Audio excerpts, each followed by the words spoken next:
Marami pong salamat sa ating mapagmahal na punong guro apat, Dr. Gina Bahan.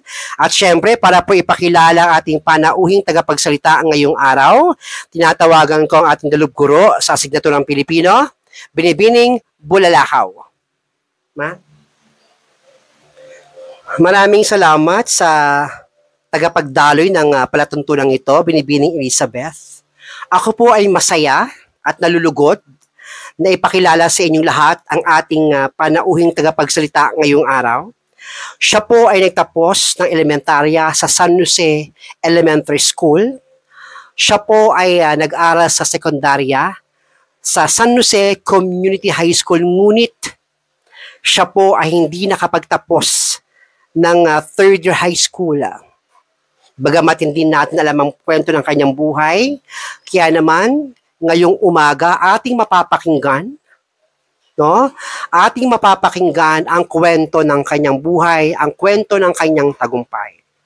Siya po ngayon ay may 10 anak. Meron po siyang 2 kotse, 3 tricycle, at meron din po siyang pinapaupahang van. Siya rin po ngayon ay nakapagpatayo ng kanilang sariling tahanan, ng sariling bahay, sa tulong siyempre ng kanyang mapagmahal na asawa. At nakakatuwa itong ating panauhing pandangal o pagtagapagsalita. Hindi man siya nakatapos sa kanyang pag-aaral, pero ang 10 anak niya ay halos lahat ay professionals.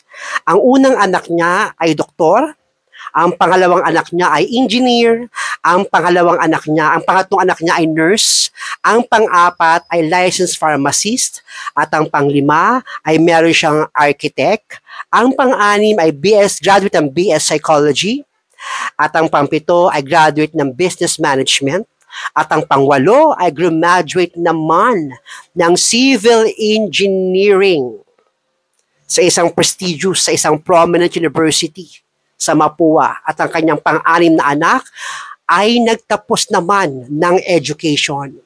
At ang pinakahuli niyang anak ay nagtapos bilang medical technologist. Napakahusay. Napakahusay, bagamat ang ating bisita ngayong araw ay hindi nakapagtapos ng kolehiyo, pero ang tagumpay naman sa pamilya ay talaga naman niyang nakamit. Ngayon, ating pakinggan ang ating panauhing tagapagsalita. Bigyan po natin siya ng masigabong palakpakan. Walang iba kundi si Enriqueta Bautista. Ay, Ginang, huwag niyo po masyadong habaan yung speech ninyo. Po, okay po yung mga 10 minutes lang. Kasi ang init ng panahon, malamang gutom na yung mga bata. Ay, sige po. Hindi ko po pahahabaan. Iksian ko lang po. Sige, salamat po. Ang iksi naman, 10 minutes lang.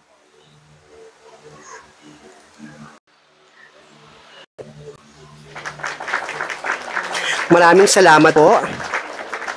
Binibining Bulalakaw sa Master Teacher.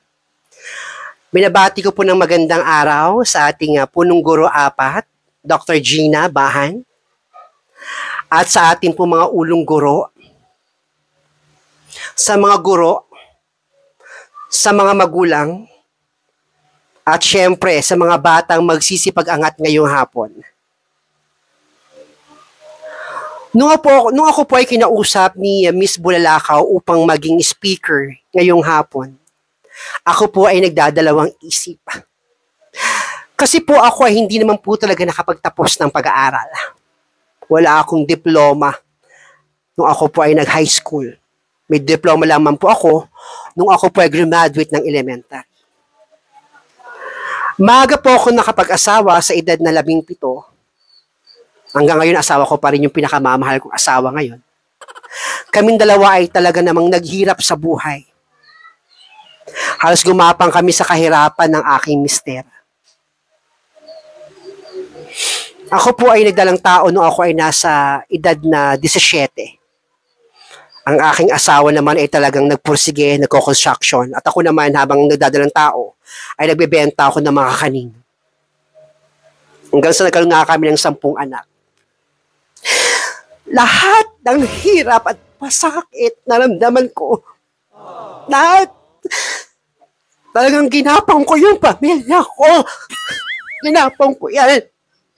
Yung mga anak ko. Alas makarinig ako ng hindi magandang salita sa mga tao sa paligid ko dahil nga sa nangyayari sa buhay ko. Lahat inutangan ko para lang makapagtapos yung mga anak ko na yan. Idagdag ko lang po doon, no? Hindi lang po tricycle, van ang meron po kami ngayon. Meron din po akong 10 pinto na paupahan na apartment. Bukod doon po, meron rin po kaming farm sa Silang Cavite, sa Zambales. Talagang ginapang ko yung mga anak ko kahit hirap na hirap ako. Kaya kayo mga magulang na nandito, nakikinig sa akin, huwag niyo susukuan ang inyong mga anak. Dapat lagi kayong nandyan para sa kanilang mga pangarap. Huwag na huwag kayong susuko para sa kanila. Dahil tayo mga magulang, dapat lagi natin ginagawa yung best natin para sa ating mga anak. Kaya naman sa inyong mga anak na nandito ngayong hapon, huwag nyo rin susukuan ang inyong pag-aaral. Mahalin nyo ang inyong mga magulang. Suklian nyo ng kabaitan at pagmamahal ang kanilang pagpapagal. Binabati ko yung aking mga anak na talaga namang napakamasunurin. Lumaki kayo mabubuting tao, lumaki kayo mabubuting bata. Kaya lagi kong sinasabi sa kapwa ako magulang, huwag kayong susuko. Nakakatuwa nga kasi ang aking business po talaga ay napaka-successful. No? Tagang may mga teachers din ako pinapautang, may mga, alam mo na, sa akin ng utang, 10% lang, kaya sa mga nais mangutang dyan, pwede, 10%. Joke lang. Kaya naman, binabati ko kayo, mga mag-aaral, lagi kayong magpakabait, itaas nyo ang inyong mga pangarap sa ating Panginoon. Dapat lagi kayong may goal sa buhay.